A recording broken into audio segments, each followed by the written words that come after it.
Earlier on in the training, I talked briefly about obtaining a processing statement.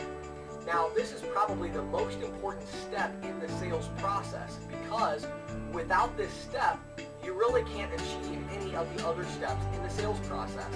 So even if you go out and meet with a lot of business owners, if you can't get them to give you a processing statement, there's really no way for you to present the savings, and so there's no way for you really to get the sale. It's very difficult to get a sale unless you can get a processing statement. Now, right now I want to give you 3 specific tips on obtaining the credit card processing statement.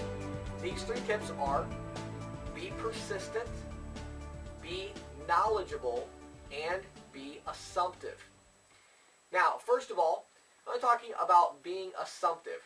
When you go in to get the processing statement, one of the worst things you can do is ask them a yes or no question about obtaining a processing statement. If you say things like, would you mind if I gave you a free estimate? Or if you say, could I get a copy of your processing statement to take a look at? When you say things like that, you're not being assumptive. You're not assuming that they're going to give you the processing statement. You always want to be assumptive. You want to say things like, do you have a credit card processing statement handy, or should I come back later in the week to take a look at one? You want to assume that they're going to give you the processing statement.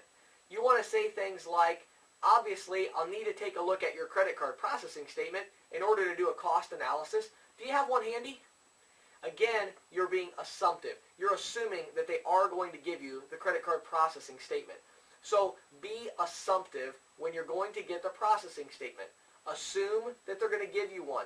Now, one thing that will help you to understand, on the credit card processing statement, there is literally no personal information on the processing statement. Now, many merchants do not know that. And so the reason that they're a little bit leery of letting you see the processing statement is because they think that maybe their bank account number or routing number or their social security number or any other personal information, they're afraid that that might be on the statement. So what I'll say to merchants a lot of times, if they seem hesitant, is I'll say, Bob, I'm sure you know this already, but your credit card processing statement, the only thing I really need to see is the fees on the statement, and there really is no personal information on the credit card processing statement. Would you mind if I just took a quick photocopy with my phone of just the fee section, and that way I can come back with a cost analysis, and you can keep the actual processing statement here at your business? A lot of business owners will like that better. So, sometimes you have to do that. Now, I don't do that every time, but if you get somebody that's a little bit leery about it, just remind them that in a very nice way, let them know there's nothing on the credit card processing statement that they really need to be too worried about. So that's one thing I would do. So that's being assumptive. Next, be persistent. Now, I talked about this before in efficient follow-up, but you've got to be persistent. What will happen is the more times you come back to get the processing statement, the more chance you have of getting one. And I know that that goes against common knowledge in sales, but I'm telling you, in this industry, I can't explain it. It's just one of those weird things. The more times you come back, the more that the customer feels guilty that they did not provide you with one, and the better chance you have of getting a processing statement. So continue to come back over and over and over again to get the credit card processing statement, and be very persistent in that. Again, that's going to make or break your business. You have to get processing statements, so be persistent. And then thirdly, be knowledgeable. Now, we went through some of the cost structures earlier in the training, and we have more of that coming up. We're going to do a detailed statement analysis, and we're going to show you all the different fees that you'll see on a processing statement. And it's important that you become knowledgeable.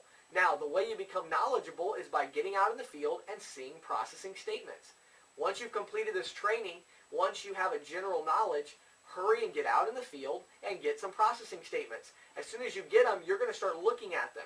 And as you look at 10 or 15 processing statements, you're going to very quickly begin to understand what the fees are that are on that statement. The more knowledgeable that you are, the better chance you have of getting the processing statement. Also, if you are knowledgeable about equipment, now we're going to cover that later on in the training as well, but the more knowledgeable you are about the equipment options that the merchant has and the types of terminals that they might be using, the better chance you have of getting the statement. My first job that I ever had was in retail sales. I worked in a pet store when I was in high school. And you know what's one of the first lessons that I learned in sales back working at that pet store?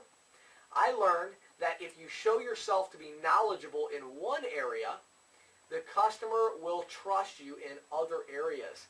And so as I was selling in the pet store, if I was able to point out a certain filter that they could use for their fish tank, and I was able to explain how it works to them, they would begin to trust me.